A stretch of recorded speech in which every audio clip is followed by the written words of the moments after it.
Projectile motion is one of the trickiest aspects of the mechanics course, but remembering these 4 golden rules will certainly help. Number 1. The horizontal and vertical components of motion are completely independent of each other. That means that whatever's happening horizontally will not have any impact on the vertical motion. This is why, if a gun is fired at exactly the same time as a bullet is dropped, the 2 bullets will land on the ground at the same time, provided nothing gets in the way of the bullet. In all mechanics questions involving projectile motion, we assume that air resistance is negligible, therefore the horizontal velocity is constant. Vertically, however, the only force acting is weight, and this weight causes a constant acceleration of 9.81 meters per second squared. And finally, the only quantity that you can move between the horizontal and vertical dimensions is time. This is because displacement, velocity and acceleration are all vector quantities, but time is a scalar, so the direction of travel obviously does not affect the time.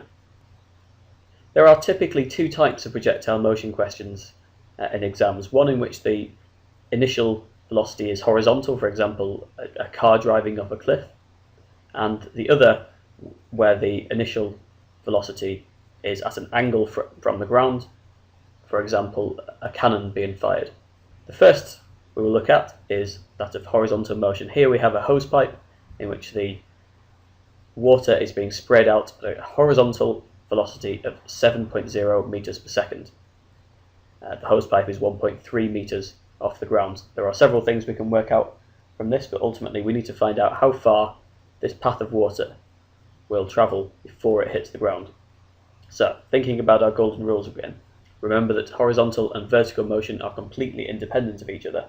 Therefore, if we had a droplet of water coming out of the hosepipe here with no horizontal velocity, it will fall to the ground in exactly the same time as a droplet of water that is spraying sideways.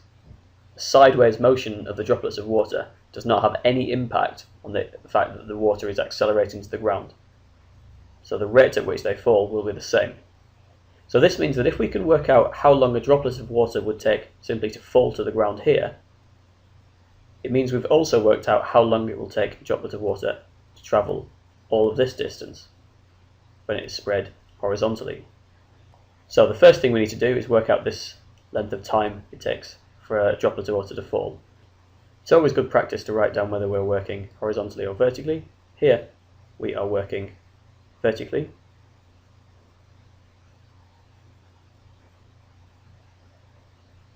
Let's begin by writing down our suvat quantities so that we can work out which suvat equation to use. So S here, our displacement, vertically is 1.3 meters. Our initial velocity u, this is one of the most common mistakes in projectile motion, is to get this wrong. But the initial velocity vertically is 0. It is travelling horizontally at 7 meters per second, but it has no component initially vertically. So therefore it has 0 meters per second. The final velocity is not 0. We don't know what it is, and at this stage of the question we actually don't care what it is, so I'm going to put an X there to show that I don't care. The acceleration, well, since we've said that going downwards is 1.3 and that's positive, our acceleration here will also be positive in the same direction, so let's call that 9.81 meters per second squared. And our t, time, is what we're trying to calculate. Don't know what that is. So let's find an equation that uses s, u, a and t, and the one to choose here will be s equals u t plus half a t squared. Now the first thing we can do here is to recognize that because u is 0, we can lose our ut term, so we are left with s equals half a t squared. We can rearrange this to find t, which will give us t equals square root of 2s divided by a, so that is the square root of 2 times 1.3 divided by 9.81, which equals 0.515 seconds. Now that is our time. So now, to consider how far it can travel in that time, we need to switch to the horizontal dimension. So let's make clear to the examiner that that's what we're doing. Horizontal.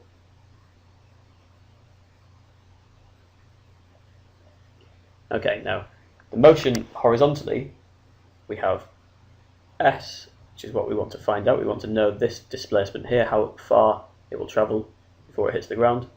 U, we definitely do know, is 7 meters per second. V, as it happens, we also know because the horizontal motion has a constant velocity. So V must also be 7 meters per second. Remember, horizontally, no air resistance is acting in this, so horizontally, constant velocity. The acceleration is 0, and the time we know to be, from our previous question, 0.515 seconds. So we've got a couple of equations we could use here. I'm going to choose, again, S equals ut plus half at squared. And once again, we can cancel a term because our acceleration is 0. So we're left with S equals ut. The shortcut here that you could use is simply to notice that the acceleration is 0 horizontally, and therefore use the old speed equals distance over time equations. This is exactly the same here. We're left with displacement equals initial velocity times time. So this will give us 7 times 0.515, which is 3.61 meters. So that is our horizontal displacement. The final quantity that we might choose to calculate in this kind of question is the speed at which the water droplets will hit the ground. This will involve us calculating a resultant vector, because the water is going to hit the ground at some angle. We don't know that. Potentially we could calculate it at the end of this question, but we know that it's hitting the ground at an angle. So we need to find the horizontal and vertical components of the velocity at the instant before the water droplets hit the ground. So horizontally, we know that the velocity is constant. It's 7 meters per second when it's going out here, it's 7 meters per second when it's here, it's 7 meters per second horizontally all the way down. So this will be 7. Let's call that Vx, the final velocity in the x direction. Let's call the component we're looking for v, and we need to find vy still in order to get to v. So we need to switch back to the vertical dimension and calculate the final velocity of the water droplet as it hits the ground, thinking only about its vertical motion. So let's begin by making a note here that we are working vertically.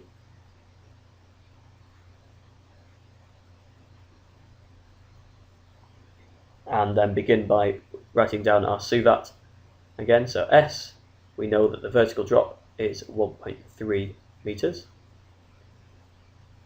U, we know the initial velocity, remember from earlier, vertically is 0.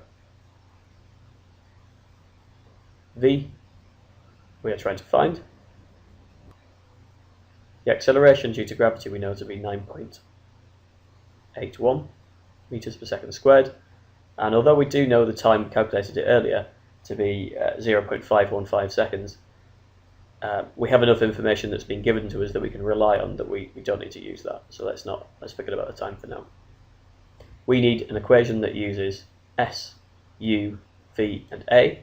So we need to use V squared equals u squared plus 2as.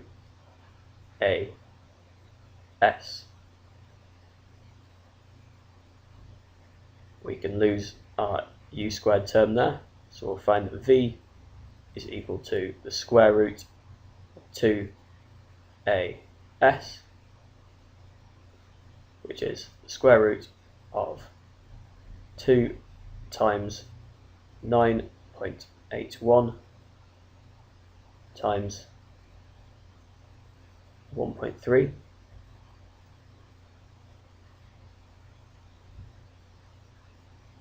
which gives us 5.05 meters per second. Remember, this v is this component, the vertical component, so we haven't yet. Let's update our levels there. So that's vy, that's vy. Okay, so we're trying to find the resultant vector of vy and vx. So for this we need to use Pythagoras. The final stage of our question here then is that v squared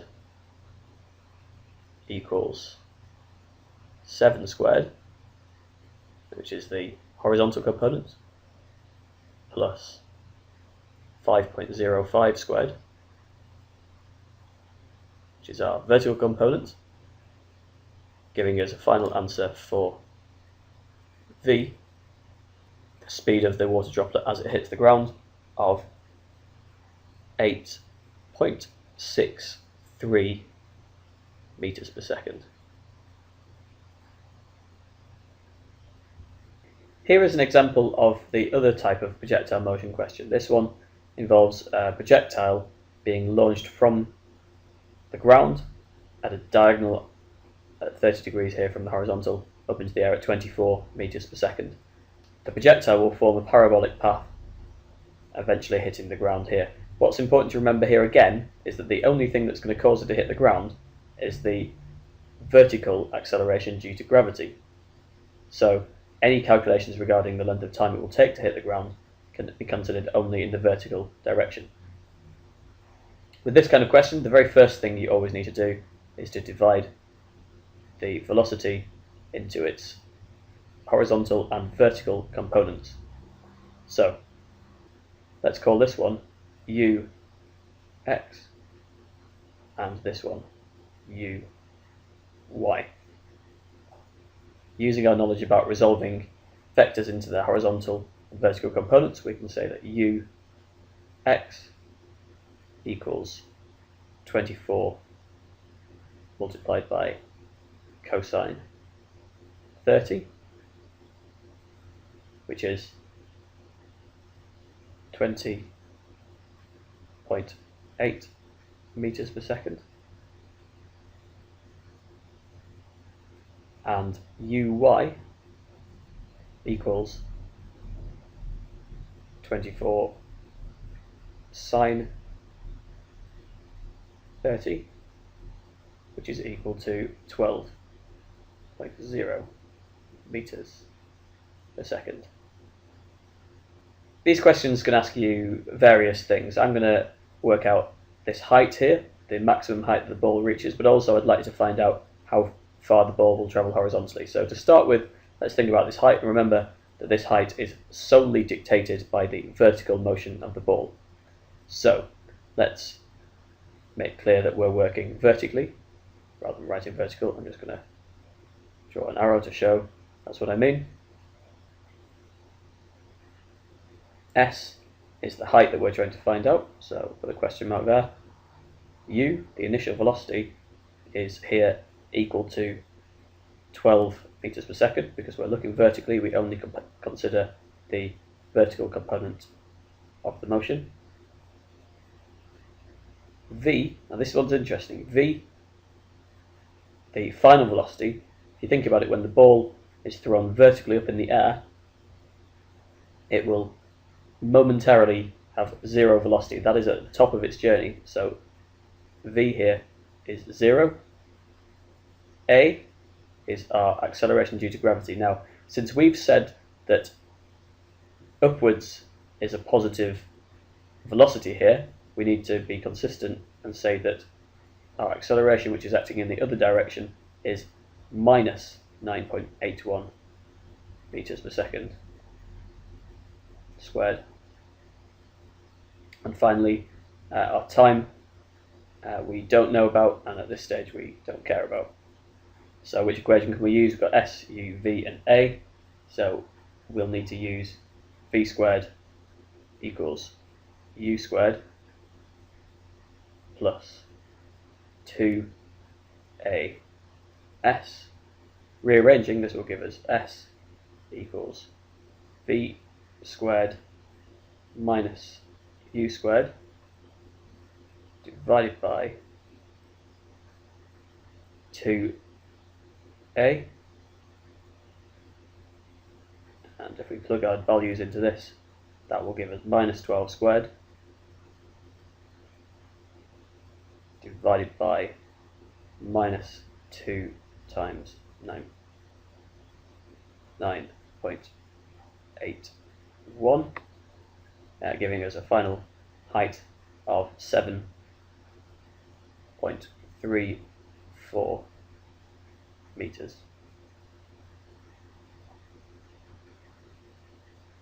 Now let's begin to calculate how far the bulb will travel horizontally. Once again, this is going to be limited by the vertical motion, because it's the vertical motion that will bring it down to the ground and cause the ball to stop. So, looking again vertically, let's write down our SUVAT. S equals, now this is, again, we need to have a think about this. The vertical displacement that we're interested in here is 0. Obviously, at the very beginning it has a displacement of 0, but also at the end of its journey its displacement is again 0, so that's correct. Our U here is once again our vertical component of motion, which is 12 meters per second. Our V, we don't know and we don't care. Our acceleration again is minus 9.81, and the time it takes is what we're interested in, so the question mark. So we're going to need to use S equals UT plus half AT squared. Let's plug our values straight into that. So we'll end up with 0 equals 12t minus, so 9.81 divided by 2 is 4.91, so minus 4.91 t squared. Okay, now we can see here this is a quadratic equation with two possible values. Let's begin by factorising this. So 0 equals, let's take the t outside of the bracket, so t bracket 12 minus 4.91 t, close brackets. So we have two solutions here, where if t equals 0, this will equal 0, or if all of that equals 0, it would also be true. So t equals 0 we know is the trivial case, that's the moment at which the projectile begins its journey. So we're interested in when 12 minus 4.91 t equals 0. We can rearrange this to get t equals minus 12 divided by minus 4.91 to give us an answer of 2.45 seconds. Now we're very nearly there. The final part of this we need to answer is to work out how far horizontally the ball can travel in this time. So we need to switch to our horizontal motion and use speed equals distance over time, so S displacement equals UT.